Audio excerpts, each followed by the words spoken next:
Bonjour, dans cette vidéo qui continue notre série sur ce formidable outil qu'est Google Search Console, nous allons voir les améliorations possibles et notamment tout ce qui concerne le menu amélioration.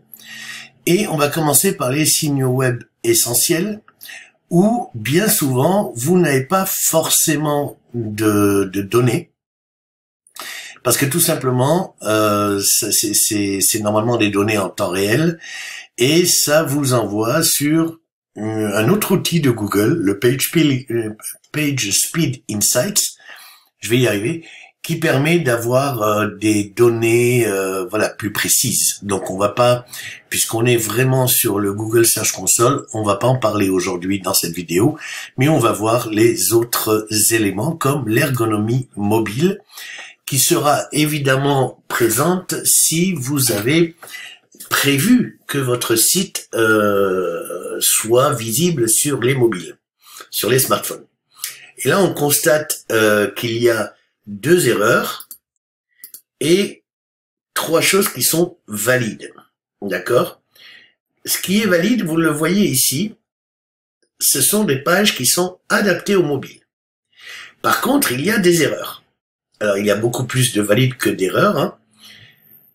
Il va falloir travailler ces erreurs. Les erreurs, on les voit ici. Donc, il y a du texte illisible car trop petit. Il y a des éléments cliquables trop rapprochés. Et il y a du contenu qui est plus large qu'un écran de mobile. Alors, pour savoir, alors ici, c'est 2 pages concernées, 2 pages concernées, 1 page concernée. D'accord? Alors, on va regarder l'un de ces problèmes-là, et pour en savoir plus, eh bien, il nous suffit de cliquer ici. Nous voici dans la page où j'ai l'erreur. Il s'agit de la page ici StratosWeb à propos de Tariq le facilitateur. Donc, il s'agit de la page à propos de mon site web StratosWeb que nous pouvons voir ici. D'accord?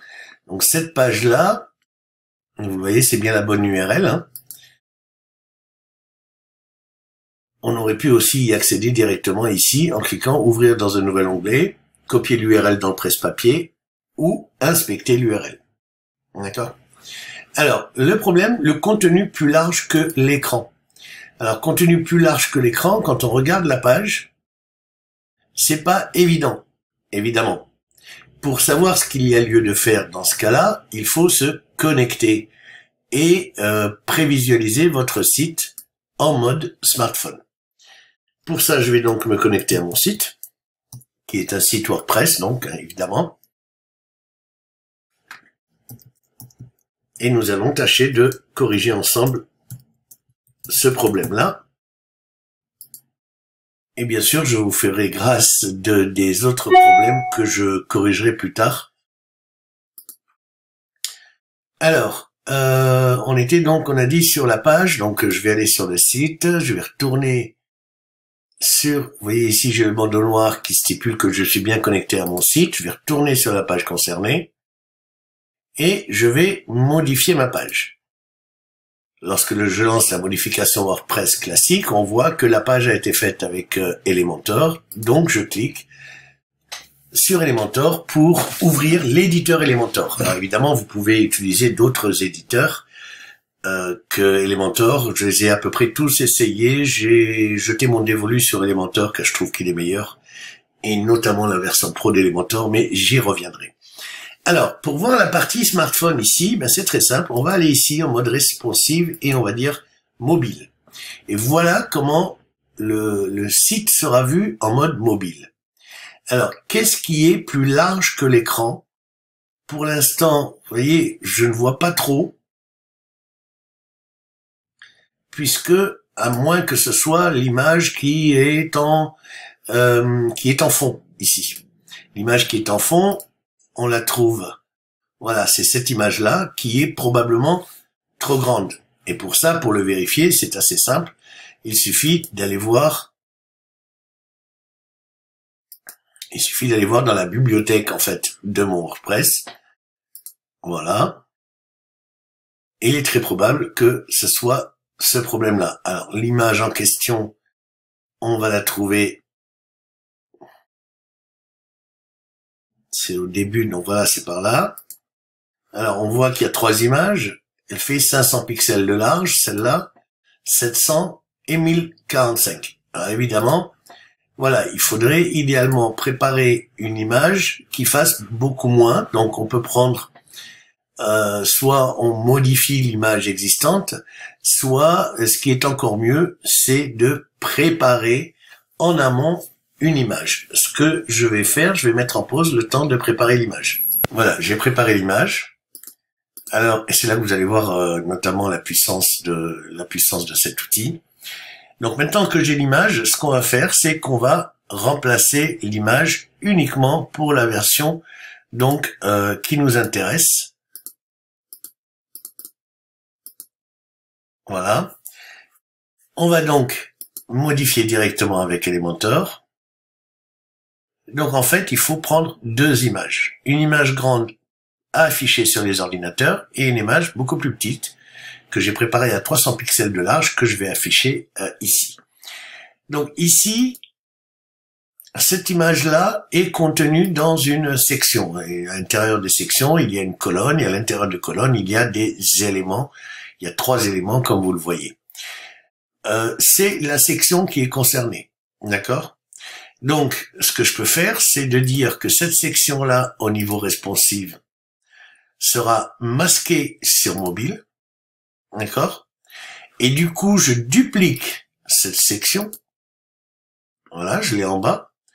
Et cette section-là, dont je vais changer l'image qui est trop grande, dans la partie responsive, je vais dire que je masque cette section sur les ordinateurs et les tablettes. Voilà. D'accord?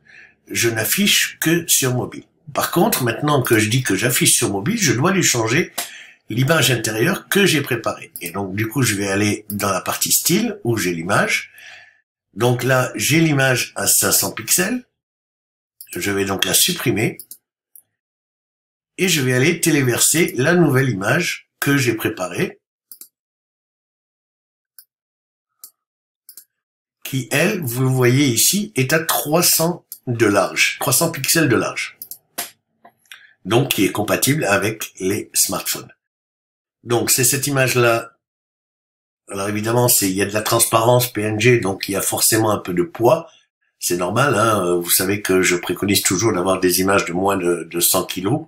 Mais c'est difficile d'avoir des images de moins de 100 kilos en PNG, parce que le PNG est beaucoup plus lourd que le JPEG. Mais par contre, le PNG permet de gérer de la transparence. C'est le propre des fichiers PNG. Voilà, donc là, j'ai une image qui est beaucoup plus petite. D'accord? Et donc, sur la partie ici, vous voyez, smartphone, maintenant, j'ai cette partie-là qui sera affichée avec cette image-là. Alors que pour la partie desktop, j'aurai plutôt la partie haute qui sera affichée. D'accord? Et voilà, je mets à jour. Voilà, c'est une petite manipulation à faire, hein. Vous voyez, on duplique des éléments et on spécifie que tel élément doit être affiché sur tel appareil. On peut vraiment aller, et là je n'ai pris l'exemple que du desktop, c'est-à-dire d'un ordinateur et d'un smartphone, mais on peut aller aussi dans le détail jusqu'à prendre en compte aussi la largeur par défaut d'une tablette, ce que je n'ai pas fait ici, hein. Donc je vais mettre à jour.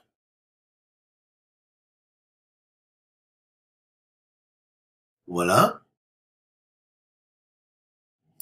Et donc là, ma page sera toujours visible sur ordinateur normalement.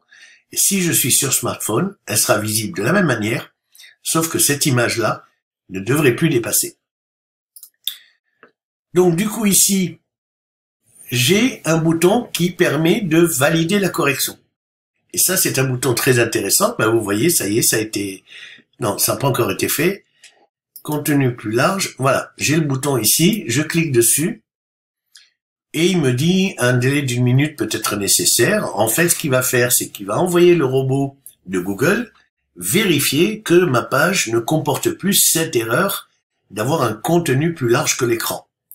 À moins que je me sois trompé, et que c'était pas cette image qui était plus large que l'écran. Donc à ce moment-là, il faut chercher, mais vous voyez un petit peu comment est-ce qu'on utilise la partie ici ergonomie mobile. On va attendre un petit peu que le robot de Google vienne voir ce qui se passe. Je vais mettre la vidéo en pause en attendant.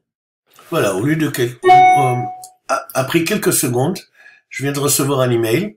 Vous voyez ici que état de la validation commencé, et j'ai reçu un email qui me dit nous procédons à la validation des corrections des problèmes concernant votre ergonomie mobile sur le site, ok, au propriétaire de. Et là, je peux donc consulter la progression. Voilà, donc on revient ici et là, si j'affiche les détails, c'est en cours, d'accord, en cours de traitement. Et là, j'aurai un résultat soit réussi, soit échec. Donc, revenons ici. Donc j'ai j'ai 3 problèmes et 2 erreurs puisque l'une est en cours ici de validation. J'ai plus que 2 erreurs. Et pareil, il faut aller voir les pages concernées et essayer de résoudre les soucis. Ça c'est pour la partie. Excusez-moi pour les petits bips. C'est à chaque fois que je reçois un email. Donc je vais peut-être quitter d'ailleurs. Voilà, comme ça on ne sera plus embêté. Alors, ensuite, il y a la partie fil d'Ariane. Le fil d'Ariane, c'est comment est-ce que le robot d'exploration explore votre site. Le fil d'Ariane, c'est en fonction de là où vous êtes dans votre site, vous avez un petit texte qui vous dit vous êtes là, accueil, catégorie, sous-catégorie, voilà. Ici, vous voyez que terminé, j'ai 5 valides, donc a priori aucun problème. Je peux aller voir, bien sûr en cliquant, je peux aller voir les pages qui sont concernées, voilà. Donc là, pas de souci de ce côté-là. Je peux bien sûr aller inspecter une URL et voir ce qui se passe. Un élément valide détecté, exploration effectuée, élément sans nom. Bon, élément sans nom, ça c'est pas bien grave. Vous voyez, c'est en vert. Donc le fil d'Ariane, ce serait bien d'avoir effectivement tout en vert, 0 erreur, ou valide avec des erreurs. Ici, c'est bien d'avoir 0, vous l'aurez compris. Maintenant, les produits. Alors les produits, tout va dépendre si vous faites du e-commerce sur votre site ou pas. En réalité, ça va aller voir si si les pages de votre site e-commerce sont bien configurées, pardon. Et voilà, s'il y a des soucis ou pas de soucis. Ensuite, les champs de recherche associés.